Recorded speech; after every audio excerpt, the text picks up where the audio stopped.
What's up, my friends? My name is Beto. I'm here with Mili and our new friends. We're on camera one. So good. Okay, we're going to kick off this episode with Lord, Forgive Us Our Cinema. Yeah. So tell us who you are and tell us what Lord, Forgive Us Our Cinema is. But thank you guys for being here. We're thrilled to be here. Yeah, so my name is Jarrad. This is my wife, Danielle. And we are 2/4 of the podcast, Lord, Forgive Us Our Cinema, which we do with John and Annie, Simon Valencia.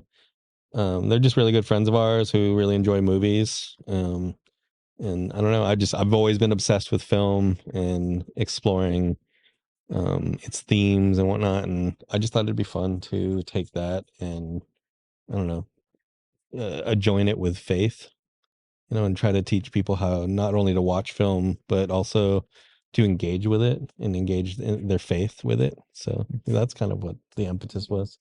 That's awesome. Yeah. So like movies that aren't Christian or aren't supposed to be Christian and just looking at it from a biblical lens. Yeah, we want to explore like what the idols of certain movies are. Like what is this movie saying to you about the meaning of life? Because there are any number of meanings of life that people can carry around with them. And we obviously believe the meaning of life is to worship and honor God with our lives. So I don't know, we just kind of wanted to reappropriate, these films that have been made for different purposes and be like, how does this actually point to God? Mm-hmm. So yeah, it was originally John and Jared's idea. John's not here, but and then Annie and I, his wife, were actually on the first episode, and it was just funnier. So they're like, you guys should just be on every episode. Yeah, we had our producer Ray on the second episode, which we did Once Upon a Time in Hollywood, and it was really fun. We fully intended to have different guests on for different episodes, but we took a little break after that, and we were just like, that first episode was so good. Like the dynamic between us all was so wonderful. Like we should just keep doing that. I think because we know each other well and we're all like close friends. Yeah. No, those are really fun. Works. Yeah. That works. Yeah, you guys know. Because that same thing happened to us. Mm-hmm. We were inviting a lot of people, and then we find that like people wants to hear us. Yeah. And it's two, right? It will be more fun with 4. Yeah. Yes. That's cool. I love, like I was listening to the Coco one, and I really want to listen to the one with instructions not included. Yeah. Yes. Because Had you guys seen that film? I've seen it. Yeah. Oh yeah. And the guy is super famous in Mexico. Yeah, for sure. And he kind of like did a crossover coming to the US, Eugenio Derbez. But like Mili doesn't care about like names and who's who and actors, but she knows Eugenio Derbez. Yeah. Yeah. And La Familia Peluche. yeah, he had a show. Because they're no good for you.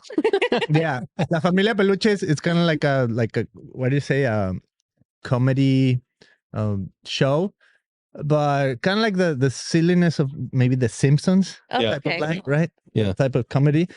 But yeah, the guy was like genius and awesome since being in Mexico. But when he came here, it was almost like he had to start from ground zero. Oh, for sure. Yeah. And that was one of his, maybe not the one, but I would say probably the one breakthrough film that he finally, he's getting to something like with making That was a films in really fun America. episode to do because we talked a lot about it in the episode. The context, the cultural context was just very different from like our context, and then just the way that they made the film too, it felt like a telenovela. Like it's just a very different like style of film.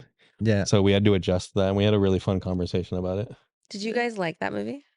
I liked it. Yeah. I liked it. Yeah. I would say like really liked it. Like probably give it a 4 point something stars. Yeah. 4.5 stars. Yeah. Yeah. What I don't like is when actors acting when They they're don't super look their young. age. Oh yeah. Oh, they're old and acting young. So like, God, you're old. You don't look good like that. Like, Like in the beginning when he has the highlight. Yeah. yes, Yeah. you look, His hair. and you are really. Yeah, we did. Even if they try to make you young, Yeah. like no, I don't like to see scenes like that. Yeah. Yeah, We well, talked. he was already like 50 when he was doing this film, right? Yeah. So Easy. We talked a lot about his hair in the beginning of the film. That haircut was something else. that's Like- funny. Yeah. But I also love like it was almost kind of like I mean, there's a few other films where you see this where it's kind of like trying to bring the cultures together. Like, okay, there's a woman who goes on a vacation to Mexico and ends up having like, a kid with this random guy, right? But those stories are kind of true, right? Yes. Like we grew up in Mexico, and there's a lot of like party boys and girls that come, during spring break and stuff. So it's kind of like a cultural thing as a Mexican, like seeing, okay. And so I love that connection. Like, okay, let's do a movie that kind of like brings that interaction together, and even like the English speaking part, the Spanish speaking part, and all that melting pot. I feel like that's totally my jam, because it's even what we're doing with the Christian podcast. Yeah. Like we want to have like you guys, like we want to talk, like it's not like we go out and just speak Spanish all day. Yeah. We're in the US, we're in wherever we go, we need to speak English. Yeah. Even though there's a lot of Spanish going on, right? Yes. Yeah. But we love that interaction, and I feel like that film kind of like did that. That it approached it in that way. And I don't know, I feel like maybe it's also like breaking barriers a little bit. Like, sure. Okay, what can Latinos do and other people do in films here in America? Yeah. So that's Which is a lot now. Yeah. Coming. Yeah, and I want to hear you guys, but I feel like, okay, so here's a perspective, and then we'll see what you guys think. Yeah. America and movies, it's just such an interesting topic to me, and that's why I love what you guys are doing with Lord Forgive Us Our Cinema, because I feel like America is the epitome of telling stories. This is the cuspid of where we've gotten as humans in order to be able to tell stories, to the point where if you look at America, it's like, okay, what great stories do we find in like regular people? That's why the based on a true story movies are like so epic. It's like, wow, I can't believe that guy went through that to achieve this, or to the dream or accomplish or whatever it was. But also America has the resources to produce great films, right? Even though there's films everywhere, right? There's really good films outside of the US. Yes, yeah. Right? Really, really, really good films. But I feel like America has that like, let's tell stories. And even when I look at our culture right now, like The Chosen, like these Christian shows that are coming up, it's like, okay, people like, why is it being told from an American perspective, so to say, right? Because it's Dallas Jenkins versus somebody in Brazil or somebody in the Middle East, or it's in America, right? And the show is in English, right? So that just speaks volumes to me. Like, oh wow, that's the role of America in a sense, is to tell stories. So what have you witnessed in that? Like as you talk about films and movies. I think the really interesting perspective. The ethos of America is kind of a storytelling device. Like America is a place where you have the opportunity to tell your story. You have the freedom to do so, and each of us has a story to tell. I don't know what else is behind that. Yeah, which I do really love. Like I was thinking about this, probably for instructions not included. Like if you speak Spanish, it's probably like more like fun because you're like listening to it in the original language. Like, I've kind of always wondered that too, of like hearing the stories of people in other countries where you're like in the language that it's supposed to be in is probably really great. And so yeah, shows like The Chosen, I'm so glad they're doing that. But yeah, you're like, I wonder, they would have been speaking Hebrew or like not English, and so telling it in English so that like we can understand it is really sweet. But yeah, there is something maybe lost if you don't do it in the original language. Yeah. Maybe. So what did you do? Why in Lord Forgive Us Our Cinema, why do you approach like cultural, like just movies out there versus, I mean, and not that to say you can't talk about The Chosen or Christian stuff, right? But what is that calling to, let's explore these movies, these just regular movies, like non-Christian movies, so to say. Yeah. There is a little bit of a story behind that. I think the easiest answer is there's this quote from C.S. Lewis where he says, you'll help me with this, but the gospel is the lens with which I see all. Well, yeah, it's like the sun, and so like I see everything else because of the light of the sun. And so it's like, I want to view Christianity that way, which I'm butchering it too, but it's like, I want to view Christianity that way, where like, I see it's the light by which I see everything else.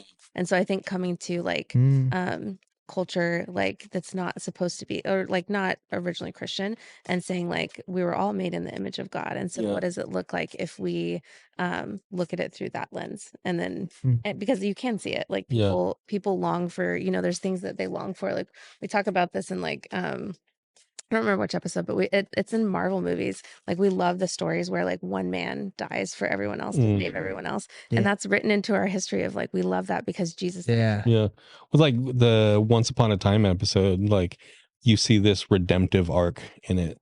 Like there's an acknowledgement from the director Quentin Tarantino that this world is not what it's supposed to be. Like it shouldn't have been like this. Sharon Tate shouldn't have been slain this way. So like using his like creative liberty, he actually takes the story and turns it into a fairy tale, you know, and just reshapes, like not necessarily how we see that history, but reshapes how we could see our history. That, you know, we can change things, we can transform things, that there's something redemptive out there that we can capture. Yeah. You know, that's awesome. I think that honestly, the impetus for so much of what we're doing on the podcast was a class that I took in college. It was called Faith in Film. And in the class we had, I think, 12 different movies throughout the course of the year. Each week we would cover one of the movies in the class, and basically we would just watch the movies and then discuss them together. And they were not always, each film had an aspect of faith to it, but they were not, you know, Christian movies. And it just taught me to see art through the lens which I already possess as a Christian, and try to glean what is redemptive, and what is true, what is valuable to take away. And like Quentin Tarantino was doing in his movie, attempt to redeem what we see, and trusting and knowing that there's a better way, you know. I think that's really what we wanted to do with the podcast. Wow. Yeah. That's cool. Yeah. That's awesome. No, and I think you're doing it well. And yeah, no, it's awesome. I love it. So that's where it started. It came from like that idea when you were in school, like, oh, we can kind of like analyze from the faith lens. So talk about your faith. Like, where does that come from? Like, did you grow up as like Christians, or did you have like a come to Jesus moment? What was it like for you guys? Because I mean, it's pretty deep. Like when you go into the themes of the movies, you're analyzing it like, okay, this guy's been around for a while. Like they know their theology in a sense, right? Like, so that's pretty cool. But where does that come from? Like, your background. So I grew up in like where it was very like Southern, like my first introduction of Christianity was like very like rule following. You like follow the rules. How I got the gospel out of that is like the miracle of God. But then, I think when I was like 19, you kind of just realize like, okay, I could not go to church anymore. No one's making me. I don't have to be here. And so I always kind of think of it as just like a slow, like, I don't know. I feel like every year that I've been alive, God has just drawn me closer to him. And so I think like, I don't know. I think God was pursuing me far longer than I was pursuing him.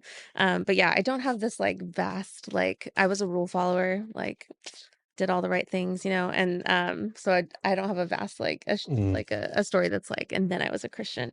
It was kind of just a slow like progression of like and then every year I feel like God just like draws me closer into like a relationship with him in a new way that I'm like, how is this going to keep going until I die? Probably. And she's talked to me in the past about like when she was younger, like there wasn't like much religiosity in her life because of her parents, but God was always a presence to her. Yeah. You know, like she was always just drawn to him, you know, and it took a while for her to really take ownership of her faith. But, you know, once she did, she recognized that God had always been there for her.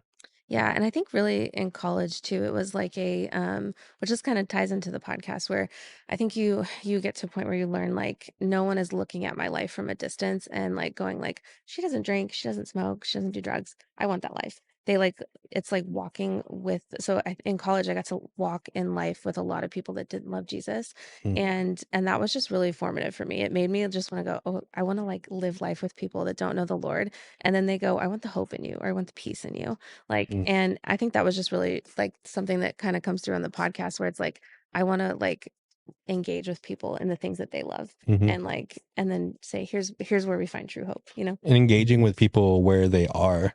I really appreciate that. We've been able to kind of cover that. Like we're not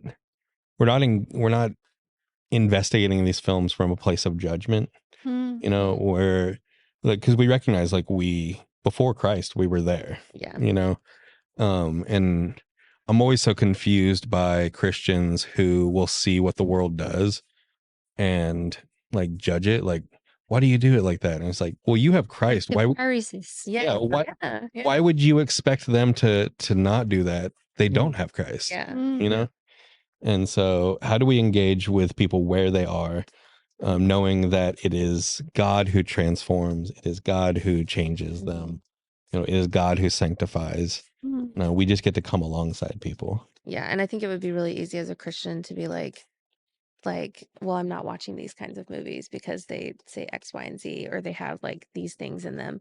And I think there is just something like people are more willing to listen to you if you'll sit in the places that like they want to be in.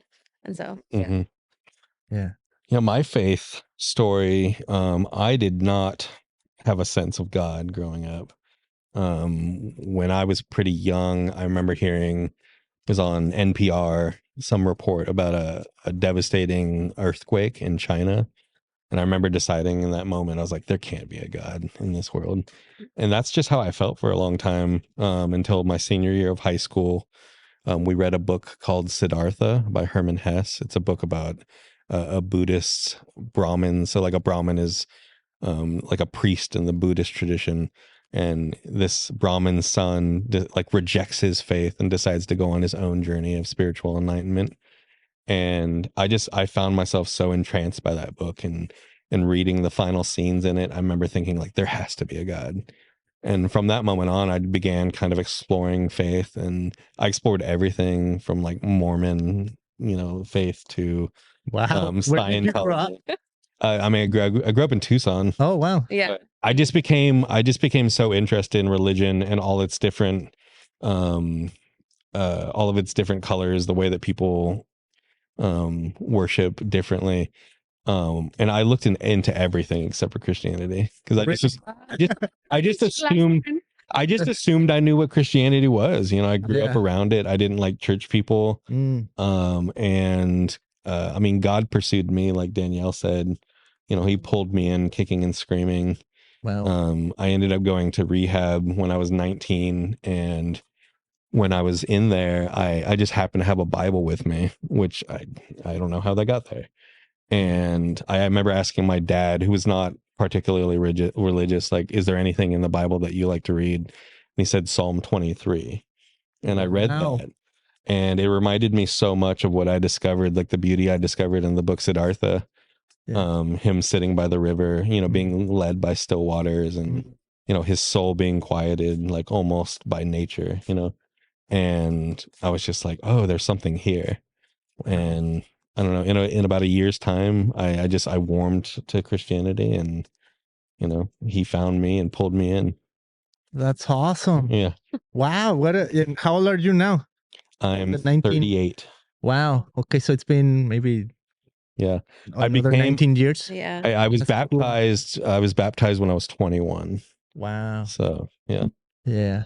That's awesome. So, yeah, in a sense, I feel like the Siddhartha and the Bible, right? It's kind of like almost the same thing you're doing with the films, right? Yeah. Here's kind of like the culture or the religion of the world, where you found beauty. But then when you read Psalm 23, it's like, oh, this is kind of like God's beauty. And it's similar to the beauty I found here. So where do those overlap, right? So I love that, because I feel like we are made in the image of Christ, right? So Mili always says, we all have the same longings. Like it doesn't matter if you're Mexican or American or rich or poor or black or white.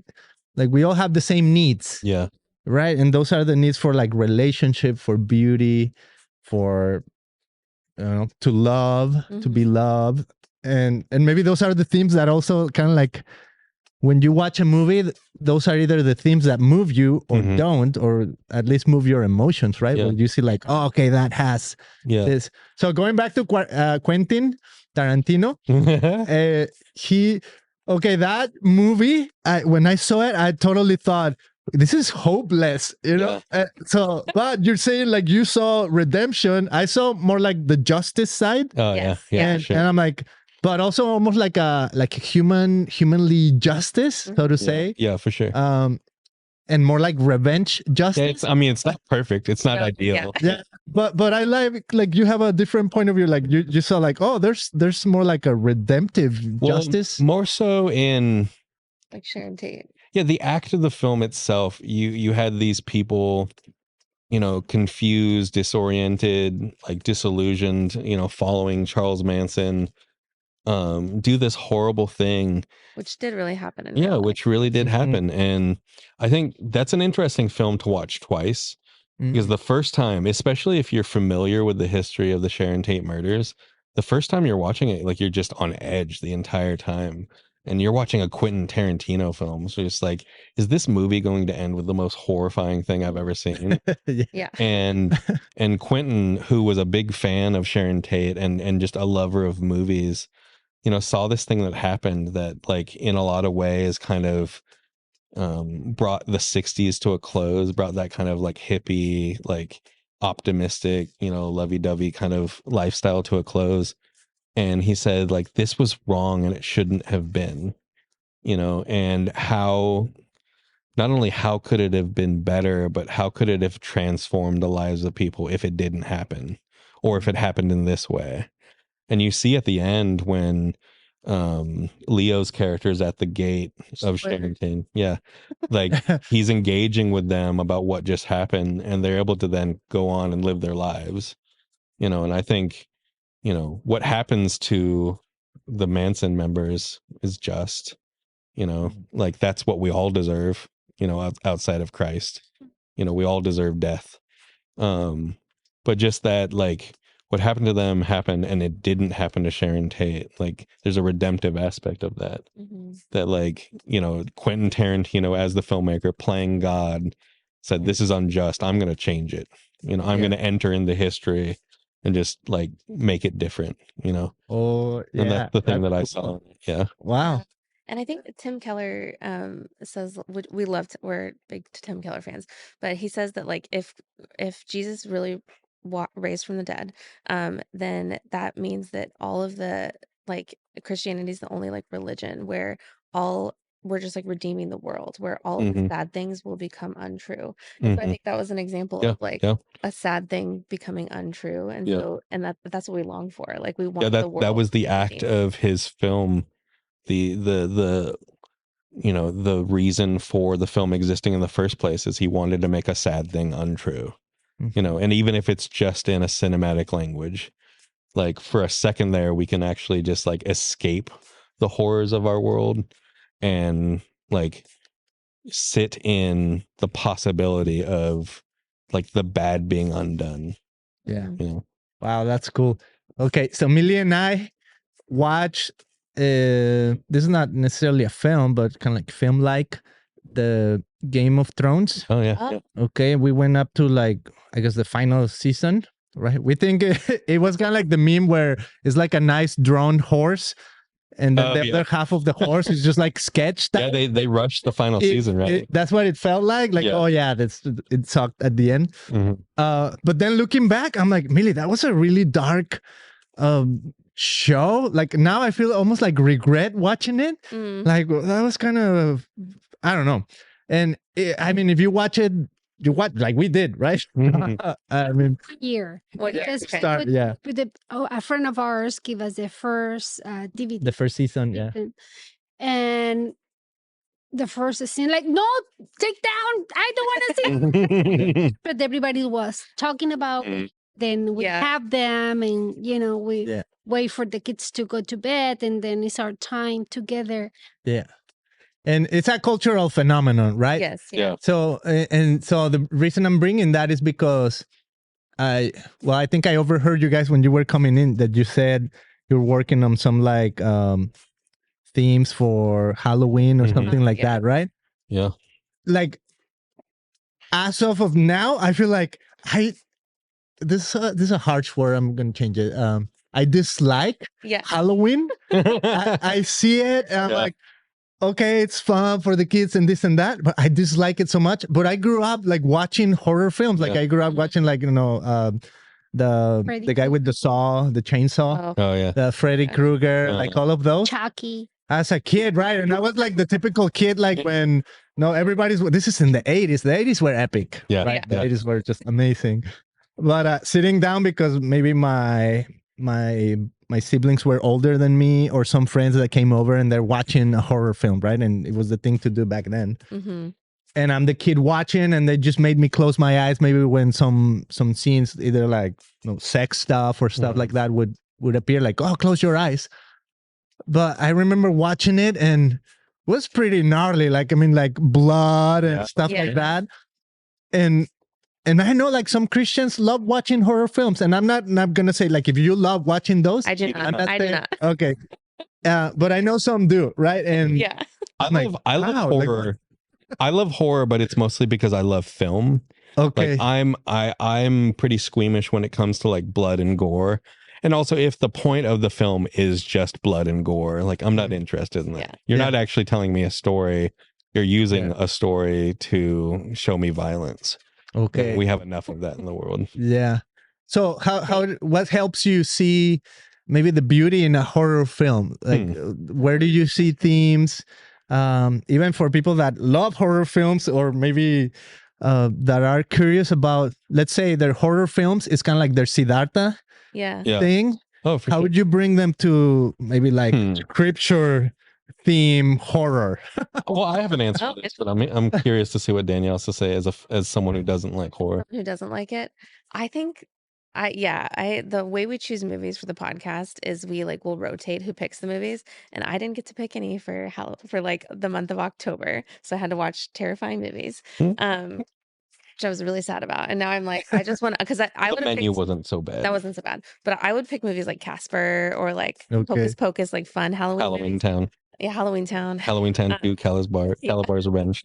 Yeah, things like that. But I think for me, I was trying to think of like, see it as like, okay, kind of like what we were talking about earlier, like this isn't supposed to happen. And so how would I kind of try to finish the story of like, how would there be a redemptive aspect to this, which I think was really hard. And some of them, like I'm thinking of like which we like watched the Blair Witch Project, and I was like, this was really hard to like kind of see the redemptive aspect of it because it ends so horribly. But yeah, I think I'm just like, I'm like you, I'm like closing my eyes through parts of it. Yeah. I think the way I would go about answering that, because that is a difficult question. Yeah. I think that there is good and there is justice in showing our world as it is. And so much of the horror genre is exploration of grief and trauma, which we all experience. And it's taking grief and trauma and then almost making it into like a parable of, our time or the fears that we're experiencing either as individuals or as a collective culture. Like I think Get Out did a really good job of that, of taking like an entire culture, like a Black cultural view of horror.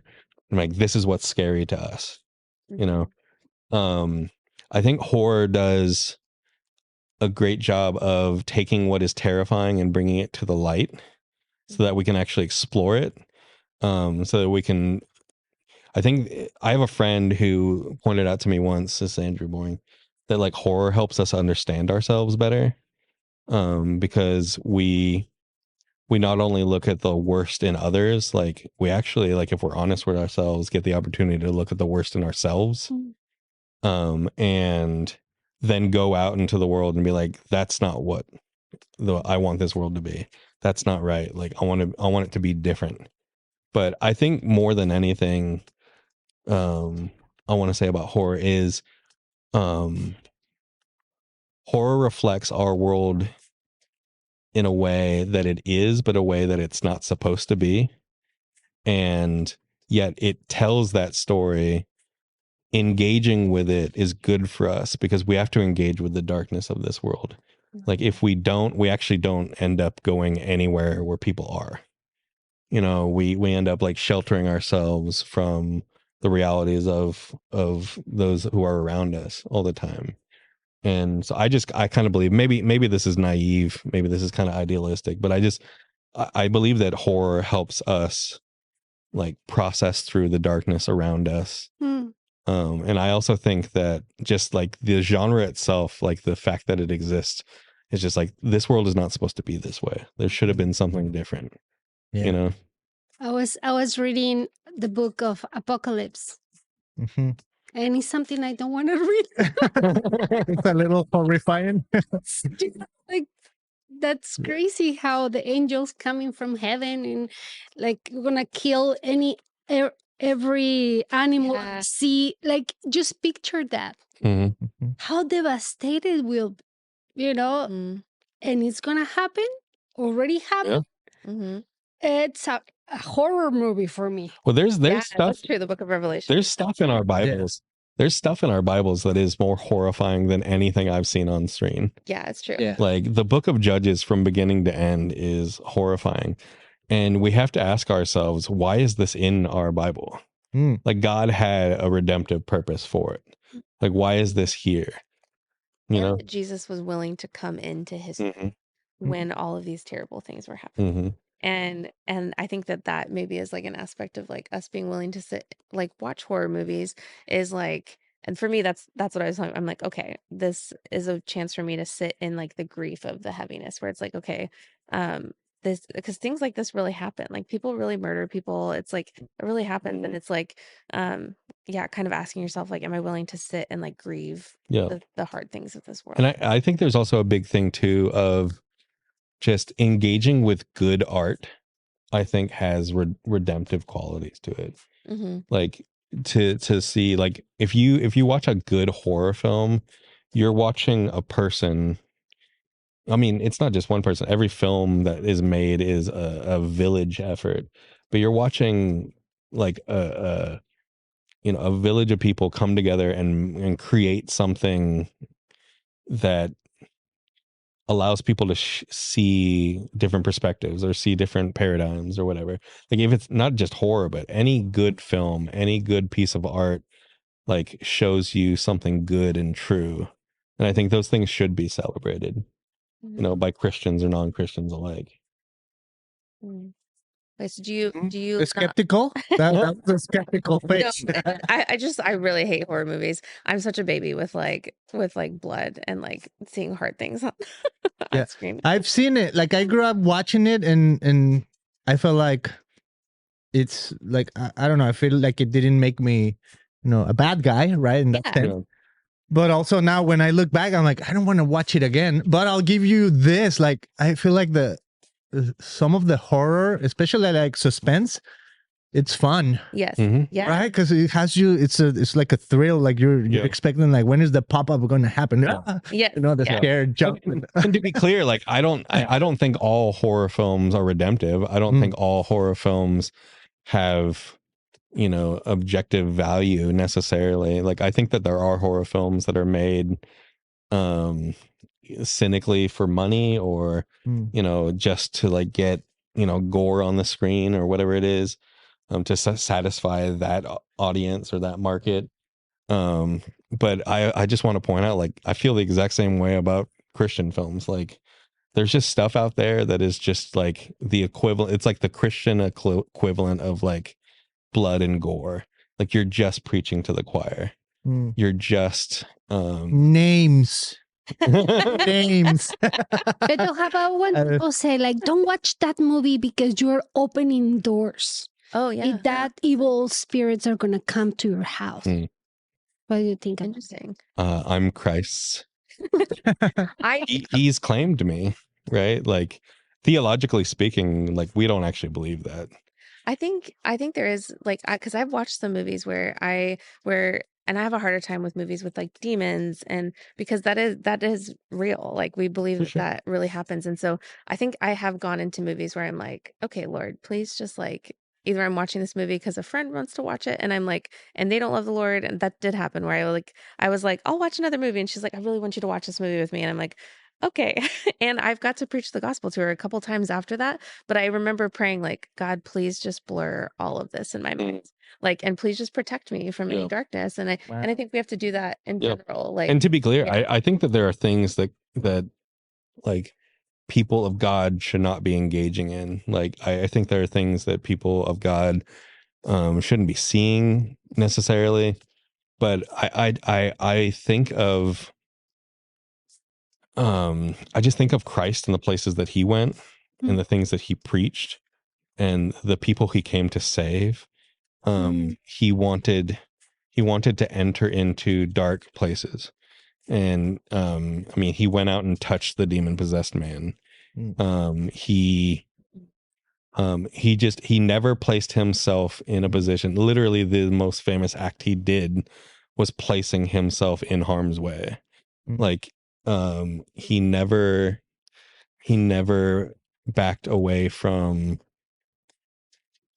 I just think he recognized his own power, and for us, we get the opportunity to adopt that power. Yeah, like, I'm Christ's. Yeah, I'm not for sale. Like, my doors aren't open for demons to come and, dwell in me. Like, Christ has claimed me, and I trust that. And I'm gonna now, because of that I must then proceed with caution, right? There's some things I don't need to engage with. It's not good for my heart and my soul. And because I think it maybe in those moments of like, you're saying like the idea of like opening the door to this stuff, it's like, then I'm forgetting the truth. Like, I'm forgetting that I'm like beloved and I'm chosen and I'm precious in God's sight. Yeah, you lose your identity. Where I think is the danger. I just love la parábola. Parables. When Jesus is explaining them, that the good plant or the tree is growing next to the weeds, right? So what would tell us? I can go and clean it. And he's like, no, don't do it. Yeah. Because when you want to pull the weed, you're going to come with the good plant. And both are going to be dead. Yeah. Don't worry. Let them grow together. And, God will come, and that's his job. Yeah. When he's going to separate. Well, he's just, and I have fear. Yeah, so good. Because, in that sense of be holy and don't act like the world, we separate ourselves.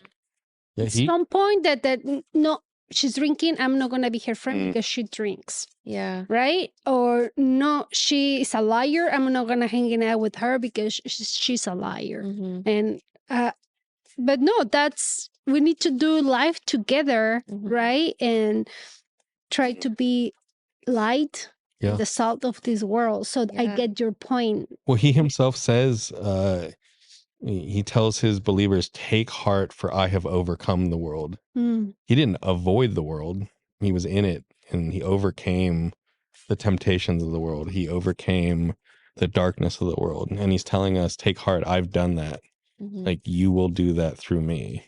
And I think that we have that encouragement wherever we go, whatever we engage in. Like, God has already overcome it. Like, we have no reason to fear. That's cool. And so, when you were talking about that, the Passion of the Christ movie like came to mind. I'm like, that's true. I mean, the cross, basically the Passion of the Christ, like could technically be a horror film. Oh, I mean, I never watched that movie for. I haven't. I think it unquestionably is. Thank you. right? Yeah, and I think it would have been a lesser film if it had not been. Like, we have to see that horror. Like, it makes powerful and profound what Christ really did for us. Yeah. So and then you said that, and then it reminded me the story of this guy named Scott Heiberger. He's got a ministry called Behind the Wire. So he ended up in prison and then came out of prison, and he made a film with Michael W. Smith, the Christian singer. Oh yeah. But it was funny because when I was talking to him, he was sharing like how he came to faith, and he said he was at a movie theater watching a horror film. and then he just felt like an overwhelming presence of the Holy Spirit. Like he couldn't explain what it was back then because he wasn't like a Christian. He didn't have like the background. Yeah. But he just felt like a need of like, I need light. I need something. And then just the presence of God came. And out of that, he's like, I need to read a Bible. I need to go into scripture. And then he was put into prison and all of that. But in prison, he started reading. And then he came out of it, and now he's got a ministry. But so I'm like, cool. He was touched. Like that to me, like surprised me because you would think, okay, you were watching the Passion of the Christ, and God moved, which we've heard those stories, right? Like, oh yeah, it moved me, or I gave my life to Christ, or whatever. But in a horror film, the guy, and I'm not saying like go watch a horror film to feel the presence of God, but that just speaks to how God is. Oh, yeah, like he can, like he shows up. Yeah. This guy like the comes worst. to faith in a horror film, and God reaches me in a book where they're worshiping false gods. Yeah. Yes. Like that's where God entered into there, and he's like, "Hey, Jarrad, look at me." Yeah. You know? We met someone too that, do you remember at? Yeah, I did. I was thinking he said the same thing. He was watching a horror movie. It was The Exorcist. It was The Exorcist. Wow. And he said that in it, there was like scripture that came to his head, and he had never read it before. And he was like, and in that moment, I was like, oh, I need to find God. It was crazy. Wow. And then he said he had never watched horror after that. Yeah. Wow. That was the last. And it could be that what you're saying, right? Like when we're exposed to horror, maybe like something tells you there's something wrong. Like there's gotta be redemption, right? So maybe, and then God is moving, right? And he can use anything. Point us to him. But that's, I mean, those are some stories of like how he can even redeem horror, or anything, right? Any form of it reminds me too of, I remember someone talking about the spread of Christianity in those first centuries, and he was talking about like what spread Christianity in the first centuries: persecution, martyrdom. Like that was God's plan all along, because as they began to be pursued and put to death, they spread out further in the region, and as they spread out further, they carried the message with them. And if at first they were just accepted, it might have just stayed there, and it might have just become a regional religion, which God never would have intended. Like his redemption plan was for all people over all time. And it's crazy to think like there's this horror scenario going on, in Jerusalem and in these places where these people are, and like horrible things are happening to them, but God is using it. He's spreading them out throughout the region. And they're taking the message with them as they go. Wow. Makes me think of, have you guys read The Hiding Place? The book? No. Oh my gosh. Okay. Corrie ten Boom. By Corrie ten Boom. I read it once a year because it's just so good. But it's about this woman who, her and her sister are like hiding Jewish people, and they end up going to a concentration camp when they're in their 60s. But her sister says something that I love that reminded me of what you're saying in like these dark places. Like she says, there's like, you have to get out of here and write about this and tell people that there's no pit so deep that God's love is not deeper still. And I think about that in those moments of like, oh, you're in the darkest place, like God's love is deeper still. Like, and there's no place he's not willing to reach in and out of, Wow. Yeah. Because doesn't the Bible say something like Jesus went to the abyss, like down to hell? Yeah. Basically when he was on the cross and died. That's how far he went. Yeah. Right. And then it gets, this is maybe like a theologically interesting thing in the Bible where it says people resurrected. Mili was telling me the other day, like, do you think like they actually like when Jesus rose from the dead, that it says that bodies rose from the dead? Zombies. Yeah. We got zombies. I'm like, what was that? Was that a vision? Was that real? Was that? Yeah. So anyways, that's maybe a conversation for another time. Okay. So one more thing before we go to our emojis, because I think it'll be fun because, the way you do it, I think you're going to enjoy the emojis. Okay. But what are some of your like favorite films of all time? What's that maybe that you watch again and again? Can we have you guys answer this question? Yeah, I will say I'll go first. Yeah, you go first. What's your favorite? Probably one of my favorite ones is for sure the Back to the Future trilogy. Yeah. I got to watch show her that all the time. time. It's so good. It's just fun and entertaining. And for sure Lord of the Rings. Oh yeah, we watch like every 2 years. Yes, so good. I'm the guy that I tell my kids, when there's a good movie, I don't want to watch it again, at least in like 2 or 3 years. Yeah. So that when I watch it again, it's like, oh, it was so good. And then in maybe 3 years I watch. Sometimes it just happens that we watch it again. But yeah, I would say those are in my tops, and there's many for sure. Yeah. You, Mili? Whatever Beto say. Huh?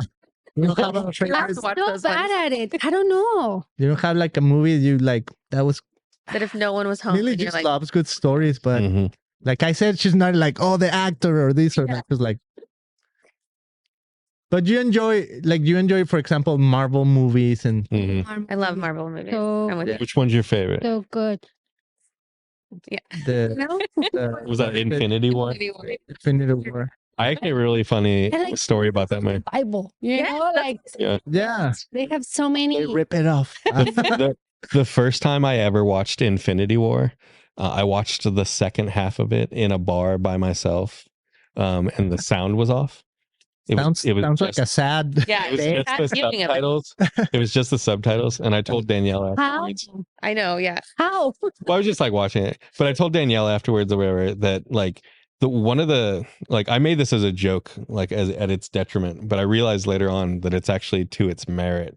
Like, I feel like I understood everything that I was seeing on the screen without actually having any dialogue. Wow. And it was almost like I was watching a silent film, you know? And I think that one of the things that those movies do really well is convey everything on the screen that you need to know. And I really like that. But I ended up watching it later on with all the time. Yeah, and he genuinely loved it. Yeah. I'm not a huge superhero movie guy. He's not. I love a good superhero movie though. Yeah. I like true stories. Oh, that's true. Where I learn something and I feel like I can apply it. That's the movies I really love. Like nowadays we've been doing reviews for Angel Studios. Oh, cool. And we go out to the premiere, and we went for the Chosen too. Oh, we love the Chosen. Yeah. Yeah, I really like the Chosen. So much fun. I just loved the first series. I feel like the last ones, I was like a little disappointed. A little I bit. think we gotta watch them again. We can like rush through because they released like all the we saw them in the theaters. Oh yeah. And you know how they did like 3 episodes and it was kind of long. Like you're sitting down for like 3 hours. Yeah. So I'll give it the benefit of the doubt. Like I gotta watch it again. Yeah. But yeah, to me, it's like when The Chosen has a little bit of like that extra biblical stuff. Some of it like I appreciate, but some of it is like, oh, come on, like get rid of Rima. You know? I thought that was a really risky thing to do. Not only is it not only is it extra biblical, but like I just this is tough. Yeah. I love The Chosen. I think The Chosen. I love it, but that's the part that bothered me, and I'm like, now I see it more like as a show, which is their intent, right? It's a show, which was their intent, which is good. But I feel like before it was a little bit more like, oh, okay, this is like Jesus speaking to me. So I don't know. It might be for the benefit that I'm not idolizing The Chosen. Yeah, now.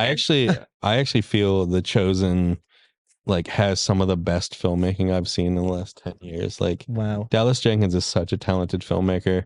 Yeah. There's some stuff that there was a scene in one of the seasons that we watched that I was like, hey, I got to rewind that and watch it again. And it was like this is straight out of a Martin Scorsese film.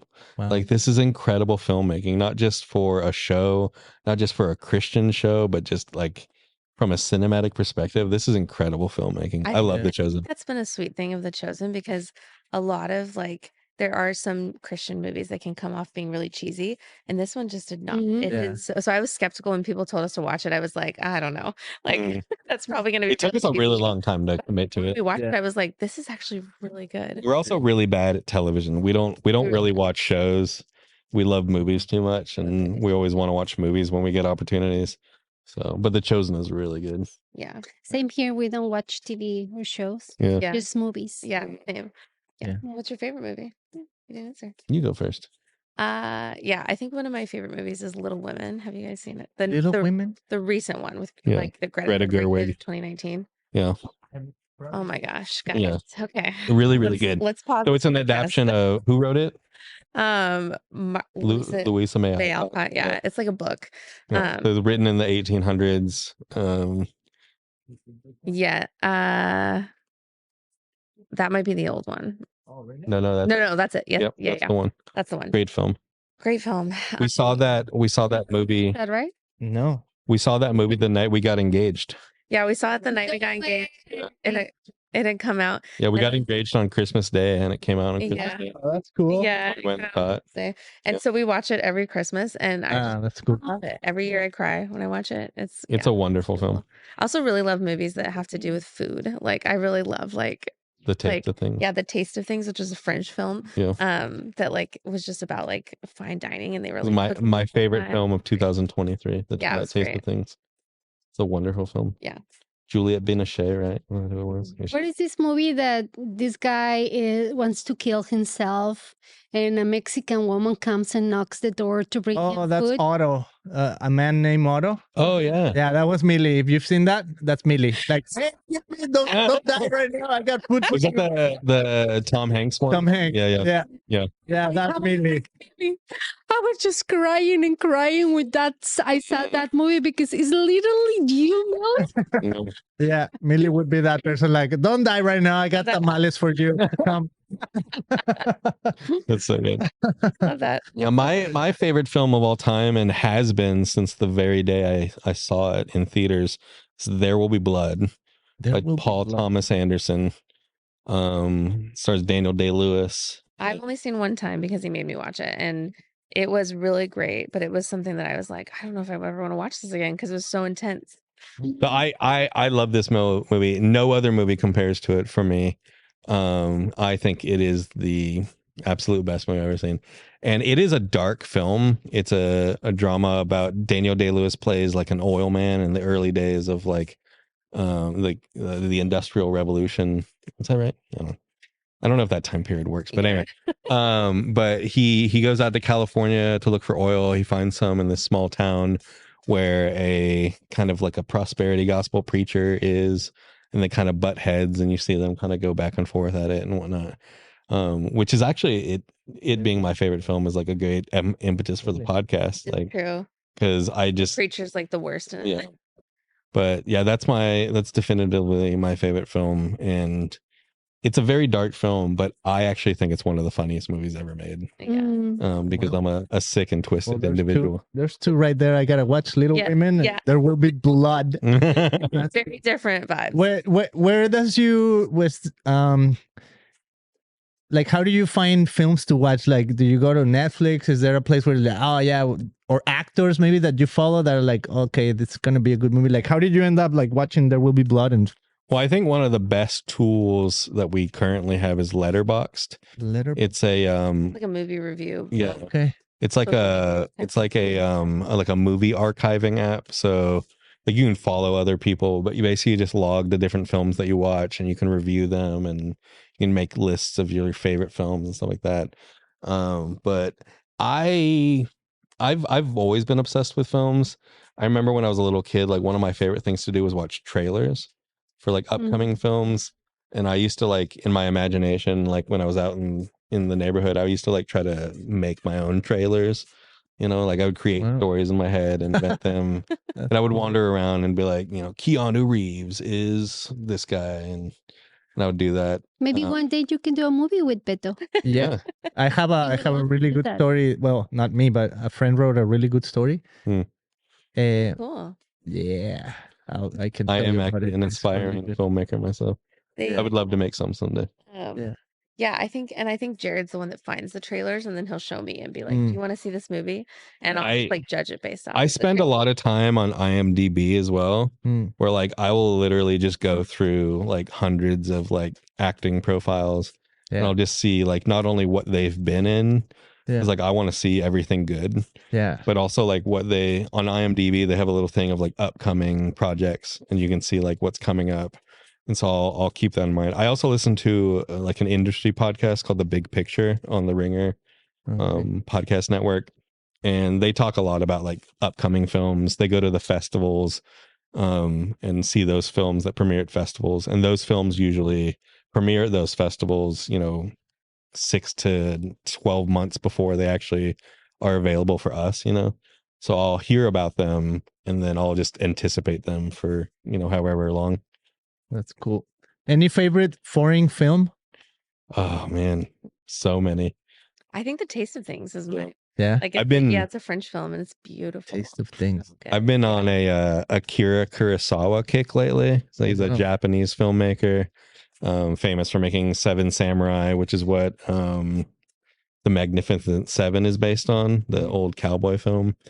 He also did High and Low, which was just recently reinterpreted by Spike Lee. That was a Denzel Washington film, Highest to Lowest, that just came out, which I didn't enjoy. But we just covered an Ingmar Bergman film, the great Swedish master, Winter Light, on the podcast. That movie is really beautiful and good. One of my all-time favorite films is called La Haine. It's am I saying that right? La Haine? Oh, I don't know. La Haine, I think anyway, it's a French film. La Haine translates to hate. And it's just about these like kind of street thugs wandering around the city while they await. So there had been a riot the night before, and one of their friends was critically injured, and so the whole film is them just wandering around the city awaiting word on what has happened to their friend. And it's an incredible, wonderful, brilliant film. It's French and it's really good. Yeah, that's cool. Yeah, I think mine would be La Vita è Bella. Oh yeah, yeah, Life is Beautiful. Yeah, that was good. Good movie.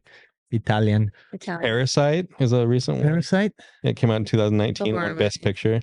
I think I remember hearing about Bong Joon-ho film. Yeah, I didn't see it, but I remember. One of my favorite filmmakers is Andrei Tarkovsky, who she has a love-hate relationship with. His movies are very long and they're like drawn out, and you need to be like a lover of film, I think, to really appreciate them. There's a scene in one of his movies where a guy walks across a fountain carrying a flame, a candle, and like you're supposed to like there's like this, I guess, like sacred kind of mystical ritual, like pilgrimage where you go to this fountain and you light a candle and you have to carry the fountain or the candle from one side of the fountain to the other without it going out, and it'll grant you like your prayers or something like that. And so you see him doing this, and each time he goes, the flame goes out, so he has to go back and start again. It's so painful. But it's all one take. Oh wow! The entire shot is one take, and it takes like 9 minutes, and it's just the most like stunning, like incredible, like heart wrenching, but also like you're on the edge of your seat watching him carry a candle across a fountain. Wow. It's just like the most incredible thing you've ever seen. Yeah. And afterwards, Danielle was like, what was that? I was like, this is terrible. Never make me watch it again. Yeah. Okay. Oh, there's so many. Yeah. So growing up in Mexico, I feel like I was in a better relationship with foreign films. I think when I came here, I just started watching whatever was available here because it was harder to watch other films. But I used to love Spanish directors. And right now I can't remember the name, but who's your favorite? I forgot his name right now. But Alfonso Cuarón. Alfonso Cuarón. Yeah, he's so good. He might be the one of Los Amantes del Círculo Polar, the lovers of the polar circle. I don't know if I think I've heard of that one. That was one of my favorite ones. Really? Yeah, so it's like a love story, but seen from one of those movies where you see like each person's angle at a time. So you see one side of the story, and then you see the other side of the story, and then you see the other side of the story, and then it all comes kind of like combines together. Do you know the filmmaker Iñárritu? Yeah. Alejandro Iñárritu. Amores Perros? Yeah. He's Mexican. Right? Yeah. Yeah. I love him. He's a great filmmaker. Yeah. And another, like right now, another great like Mexican director, and he's partnered with Angel Studios, so they're making really good movies. It's Alejandro Monteverde. So he's the guy behind Sound of Freedom. Then he did another one, really good one. It's called ¿cómo se llama? La de Cabrini. It's about a monk, not a monk, the women monk. Yeah, nun. Yeah. And now he's coming with another movie, which has the guy in Amores Perros with Iñárritu. Oh yeah, Gael Garcia Bernal. Yeah, I love him. Which Gael Garcia Bernal and Diego Luna, who is in Andor, right? The main character in Andor. So Diego Luna and Gael Garcia were like buddies growing up in Mexico and making films for like all the Mexicans. Like, oh, Gael Garcia and Diego Luna were like, Y tu mamá también. Yeah, tu mamá también. All of those. So now Gael Garcia is in a new movie from Alejandro Monteverde, which is coming out in December this year, and it's about the kind of like it's called Zero AD. It's gonna be about the killing of the babies in Bethlehem when Jesus is born. So I'm like, I gotta watch this movie. You know, it's like great director, and then it's got Gael Garcia Bernal. So like, how did they get him to be in this? That's great. I really like Gael Garcia Bernal. He's good at everything he's in. I would say most of his movies, I'm like, sign me up. Yeah, for sure. He's one of those actors that like every time he's in a movie, I want to see it. Yeah. Yeah, Benicio del Toro's like that too. Oh, Benicio, yeah. Cool. Okay, so yeah, there's a few that are awesome. Let's see. I want to go to the emojis, but I want to make sure you didn't miss any films you got to cover. Yeah, a few, but Denzel Washington. I just want to say, one of my favorite. He is one of my favorite actors. But man, the movie about the gladiator, the second one. He was the only part of that movie I liked. Really? Yeah. What? I hated that movie. I thought it was really bad, but I thought him? I loved his character. It seemed like he was the only one who was like on the wavelength with like the story, like and he was just like goofing off and having fun. Everyone else is so serious. Oh, really? Yeah. And somebody. So I don't know if you follow these guys, but maybe you can tell me what you think about. Have you heard of Nerdoratic? No. Mm-hmm. So he's a reviewer on YouTube of films, and then the other one is the Critical Drinker. Have you ever heard of the Critical? Yeah. Okay, love the Critical Drinker. That's a great name. It's just he's awesome. He's I think from Scotland. Oh, cool. And criticizes films, but then he was criticizing the one with Denzel. And he was saying, he comes, he got the tone, the accent, right? He's like, and this guy is looking like he's from the Bronx. And he's totally out of place or something like that, right? And then at the end of his reviews, he always says, anyways, that's all I have for you. Go away now. Great. I love his reviews. It's just funny. That's good. So, okay, that's all I wanted to say about this. Had to get it out about that. I love a lot of Denzel movies. I'll straight up watch Denzel Washington in anything. Yeah. Like I watched that Equalizer series. Equalizer, yeah. Which like my kids love Equalizer. They were very good, but like I'd watch 18 of those movies. Wow. Like if you put Denzel Washington, no.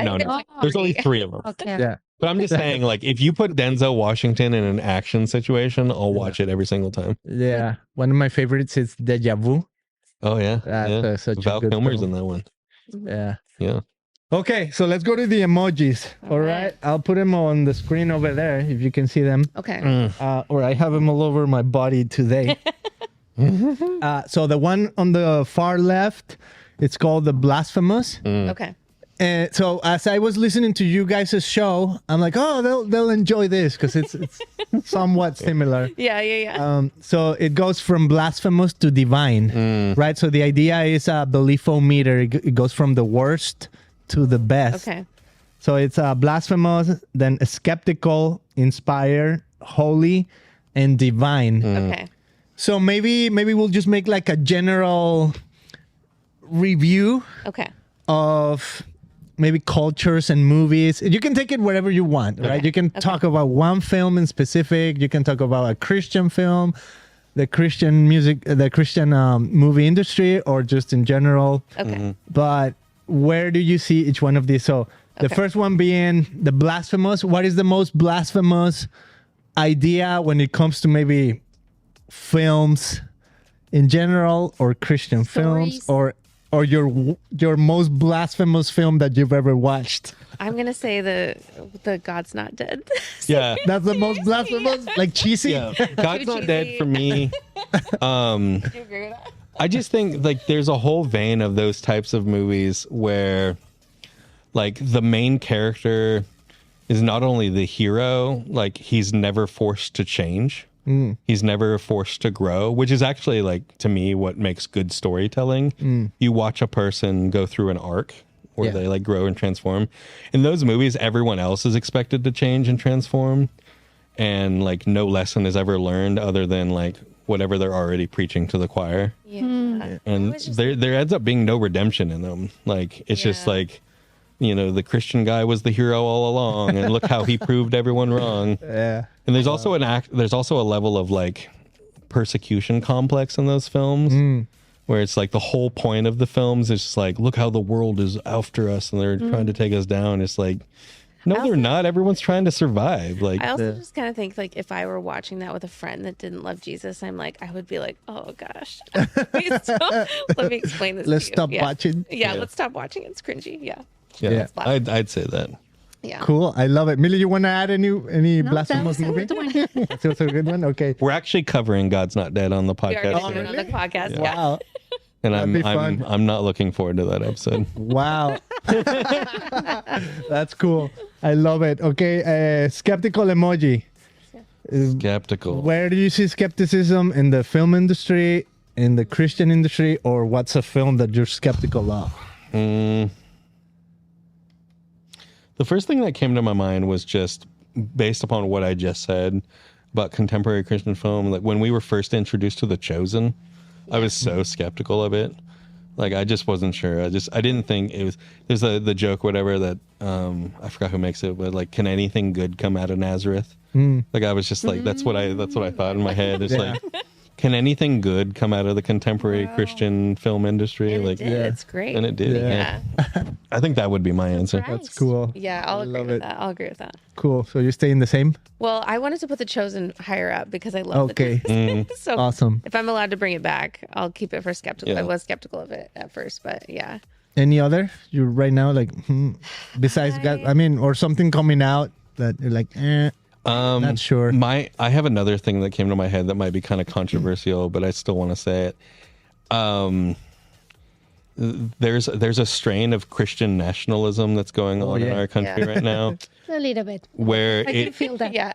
anything that is even like right wing, like tinged, I feel myself like very skeptical of. Like, wow. Like it's I'm very liberal in my politics, but like there's a lot that I appreciate about like, true political conservatives. But like I find myself now sometimes like, like, oh, this studio is affiliated with this politician. Oh, really? Like films? Yeah. You feel like it's happening? And like names. When those things give me the names. when those Name things them. happen, I just get a little nervous, I'm skeptical. So you're skeptical of some studios? Yeah, for sure. Yeah. Which are? No comment. Okay. Yeah, like we were in a Bible study, right? And is this we were reading these books and they say, oh yeah, this book, it's from Turning Point. And one of my friends jumped. I don't want nothing to do because politics and God, it was like some queer atmosphere. Like, wait a minute. And I really like, it's different thing. It's a different turning point. Yeah. It was. There's a church called Turning Point or something. Like David Jeremiah. Something like that. Yeah. Okay. So it gets better. Now we go to the inspired emoji. So where do you see inspiration? What films inspired you? What film inspired you? Or I was just talking to someone about this last night, but I'm really inspired by like improvisation in films, where the actors acting improvisation. Yeah, the actors are free to kind of like embody their characters and say stuff that's maybe off script, but that drives the story forward. And Paul Thomas Anderson, my favorite director, just came out with a new movie called One Battle After Another. You guys haven't seen it. Which they employ a lot of that, and incredible film. The pacing in it is just extraordinary. It's just like one of the most exciting like films I've seen in a long time. Yeah. If I do that, well, before you leave, I gotta write down all the films you're telling me. We're like, watch this. Watch you this. have their contact. We can ask them. Yeah. You just listen to the podcast again. Listen to the whole episode again. Just pick up all of it. All the ones you said. Yeah. Danielle. For inspiring, I think I am inspired by films that are coming out now that are not necessarily Christian, but that are pointing to like things in our culture that they have a problem with. Like One Battle After Another was like that, but I'm also thinking of Eddington, which I don't know if you guys heard of that, but it was like kind bear? of like it's called Eddington. Eddington. Oh, yeah. Eddington. I thought you said Paddington, No, the no. bear. Also Oh, that. yeah, Also Paddington. I am inspired by My Paddington. girl loves Paddington. Yes, Yeah. Paddington's also great. Okay. But where it was like it took place in 2020, and it was like a horror film in Oh, wow. 2020, and it did do a really good job of everyone was kind of awful during this time, like no one was right, and so I don't know. I've been appreciating or inspired by films that are like taking an honest look at like our culture and like what is going on. It's challenged me to like think about it differently. Cool. Mili, you have any inspiring? I just love the movies who. Your microphone ends up like pointing like. Sorry. I love the truth. Even if it's not a Christian movie, but they match with the truth, I'm in love. Yeah. And I'm happy and give me like Well, life, the truth you know? sets free. Yeah. Yeah. So I just that Nice. Any movie with truth. yes. I like that. Love it. Okay, the next one is holy, and remember, there's one to the last. So, what's a holy film? Set apart. What's a set apart film? Ooh, okay.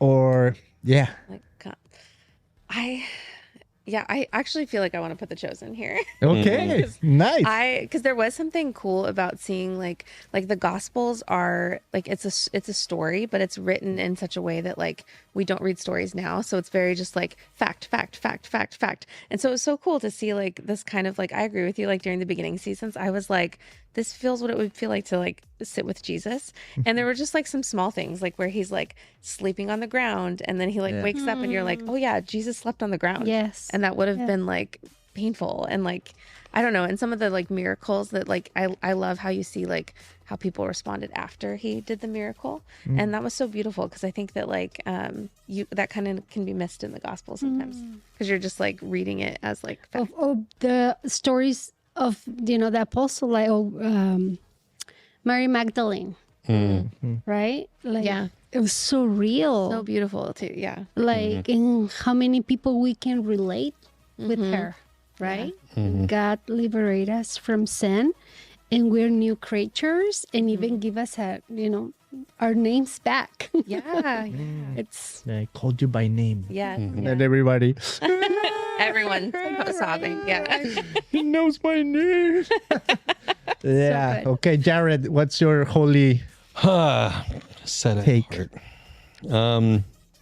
I don't know what I just recently saw the new film The Smashing Machine from Benny Safdie starring The Rock. He plays famed UFC fighter Mark Kerr, and I was just really inspired by that movie and just kind of blown away by the production of it. And that's the first thing that came to my mind. I was just like, what did I see recently that like made me feel like set apart? And that movie just felt so unique and so well done, well told. And I think that's what I'd. So maybe well-told stories. Well told stories. Yeah. Oh, I love that. Yeah. It's That's filmed a like holy idea. documentary style. Yeah. So it feels very like voyeuristic. You're like just watching this guy's life unfold. And I thought it was really good. Plus I've never seen The Rock do anything like that before. Like his performance in it is extraordinary. And I love that. I love it when actors do unexpected things, and you just find yourself inspired by it. That's cool. Yeah. Oh, when you said that, one of my favorite movies that came to mind because it was so different was Inception. Yeah. Oh, it was Yeah. so good. What That's a good a one. different take on dreams and stuff like that. Yeah, It was yeah, so yeah. cool. Okay, last one. Divine emoji. What's like the highest idea, the highest film, the highest idea in films that you can think of? I probably have a controversial one for Jarrad. I think 90s rom-coms. Like 90s rom-coms. Yes, they're like Comedias románticas. if you put any like 90s rom-com on for me, I'm like, this is great. I'm having the best time. This is the ideal. I'm so happy. Yeah, this Like is which? my ideal time. This is the Like pinnacle. Clueless, Never think I Been remember Kissed. Like, oh my gosh, so many. I'm like, Girls Just Want to Have Fun, Pretty Woman, just all of those that I'm like, I'll just be having the best time. I'll just be thinking of like nothing, and I'll just be so relaxed. Rom-coms. My answer is the Criterion Channel. The Criterion Channel the Criterion Collection is a collection of films that have been curated for the last, I think, 40 years, in which they just select like timeless films throughout history, and then just like basically update them. So they make these beautiful Blu-rays and DVDs where they have like so much like behind the scenes footage and like documentaries and like writing about the films themselves. And then it's just also like by putting them in the Criterion Collection, you're preserving for, posterity, like these incredible, influential films. And they have a streaming app called the Criterion Channel, which I'm obsessed with. And I'm just on there all the time. You watch a lot of foreign films. Yeah, I watch a lot of foreign films, old films, influential films. They have like many like director collections, so you can watch like all the works of Akira Kurosawa or Andrei Tarkovsky on there, Federico Fellini. Like it's just a wonderful place. And that to me is just like, that's just divine. Like that's the place that I want to be. That's interesting. So you're saying almost like the perpetuation of the art or the films, and it made me think of like the opposite. Like, is there anything not worth preserving? For sure, yeah, absolutely. You would say there's stuff on the channel that I don't think should be on there, but that's the thing about art. Like everyone gets to participate. That's cool. Wow. Yeah. Awesome. Okay. Want to say something? Divine? I was thinking of the movie, the George Floyd. It's a Mexican, George Floyd. George Floyd. George Floyd? No, the guy in the BLM march? The fighter. George Foreman. George Foreman. Yeah. There was that movie that just came out about him, right? So you put him in your divine? See. Okay. I just, like to see in movies the power of God and the transformation. Yeah. That is like, okay, I have hope. Yeah. Yes. Yeah. He can That's a good movie. Because I think as a humans, we excuse ourselves by saying that. Yeah. I'm a human. I'm a sinner. Like, stop saying that. We have the higher power in us to do perfection. And I feel with the movies, with people who have Christ, they can do everything. Yeah. And they can go huge. That's what is happening with The Chosen. Yes. Yeah. We used to have the cheesy movies or cheesy shows about Christianity and Jesus and all this. That's like, I don't want to watch that because boring, it's so slow. But then they're presenting this and it's moving. A lot of people's watching now. We have, I don't know how many languages, like it's all around the world. Yeah. Why? Because we have the higher power working in us. And what happened with this guy in the movie, it's amazing. He was fighting and just was taking a shower and he wake up and I'm a preacher now. Totally transformation. Like nobody understood what's going on with you. And I think there's such a need there's such a hunger right now for like transcendent art, like good art that speaks of things beyond us. And I think that's how I feel about the God's not dead thing. Like, where I'm like, yeah, you have, like, why can't it be good? Like, we have the power of Christ. We have there are people that are creative and artistic that are working for the kingdom of God. And so I'm like, let's make these movies good. Like, they can be good. There's like a The vein. Chosen's done that. There's a vein of contemporary Christian film where it's like they're refuting the verse where it's like, we are not at war against flesh and blood, but we are at war against the principalities and all that stuff. And they're just like, no, we are at war with flesh and blood, and these are our enemies, and we have to defeat them. And it's so boring. Like, let's make it better. Let's make it true. Wow. Yeah. Like that's so good. You're not being persecuted every moment of every day. Like you live in America. Here. Yeah. Especially in America. Yeah. You live in I love that. Cool. Okay, so we're gonna end with that. I want to say hi and thank you. I want to say thank you to everybody listening, watching. And I want to point people to you guys' podcast, okay? And I'll tell you an idea I have. But where can people listen to, wherever you find you guys? And also, it's only audio, right? Yeah. Only audio. Yeah. I find that intriguing. I love it. We'll there's never just do something video. I feel like when there's a camera, it's cool. Like I love cameras, right? Oh, for Evidently. sure. But I feel like there's something when you know the camera is not rolling, it's just audio. Yes. There's yeah. a different freedom. Yes. Yeah. And I hear it when I listen to you guys. Oh, So not to say don't go on camera ever, but I feel like you can find us wherever you find your podcasts, Spotify, Apple Podcasts. Apple. Yeah. I don't know what other ones are. Yeah. We Google Play, is that a thing? Buzzsprout. I think Google took it down. Yeah, Buzzsprout. But Lord forgive us our cinema. Yeah, we're on Instagram at Lord Forgive Us Our Cinema, all underscores in between, I believe. I don't remember. We do memes. Memes? We try to do memes for every episode we do. That's cool. Every episode we do. Yeah. So like, we'll just try to take something from the film and try to like, I don't know, compare it or like point to like a passage in the Bible. Never go with video? Why never go with video? Well, I don't know. It seems like a lot of work. It is a lot of work. Yeah. Okay. Out of curiosity, what microphones do you use? And we have shirts. Sures? Yeah. Okay. Yeah. And the recorder? I don't know what John uses. I don't know. He He plugs in directly to his computer and does it on like GarageBand. Okay.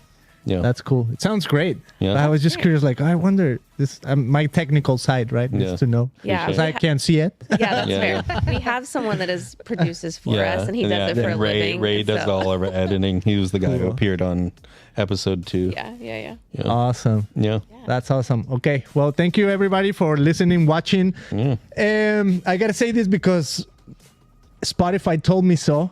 Invite people to like, subscribe, and share the episode. So if you like this, like it. If you really like it, share it. And if you share it, come back again. Right?